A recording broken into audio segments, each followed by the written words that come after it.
halkan ugu soo dhabaaday tababar muddo 3 cisho ka soconaya halkan tababarkan intii uu socday waxaanu ku baranay waxyaabo aad u tiro badan faa'iidooyin badan baanu ka helay waanu ka mahadcelinaynaa tababarkaas annagoo ah warbaahinta gobolka Sanaag tababarkan waxa ka soo qayb galay dhalinyaro aad u tiro badan oo bahda warbaahinta gobolka Sanaag waan ka mahadcelinaynaa waxaanu ka faa'iidnay 10 aad u tiro badan oo aanu qabnay baahi si aan ugu adeegno bulshadayada waxaan ka faa'iidnay waxyaalo aad fara badan oo run ahaantii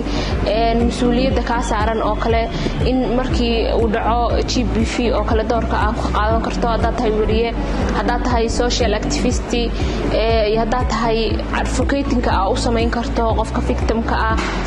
in laga hortago protection-ka oo kale qaabka iyo doorka anagu ku leenahay oo kale aad iyo aad baan ugu mahadcelinaynaa wax badanna waa ka faa'iidnay waxaan rajaynaynaa inaan ku dhaqmi doono runtii tababarkii halka 3 maalmood socday oo aan ku baranay human rights-ka qaybihiisa kala duwan haddii xuquuqda insaanka qaabka loo qabanayo shaqada qofka loogu qareemayo maxaa la yiraahdaa sida loo sameeyo warbixinada la xiriira human rights-ka marka runtii aad iyo aad baan ugu mahadcelinahay dadaamun mar labaad iyo mar saddexaadba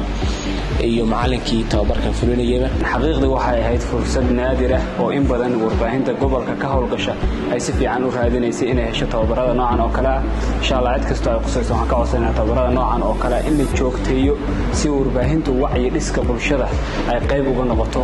waxaan rajaynaynaa in mar kale noo soo laabtaan maadaama tababarkan aan wax badan aan ka faa'iidnay waxaan rajaynaynaa anaga laftarkeegu inaanu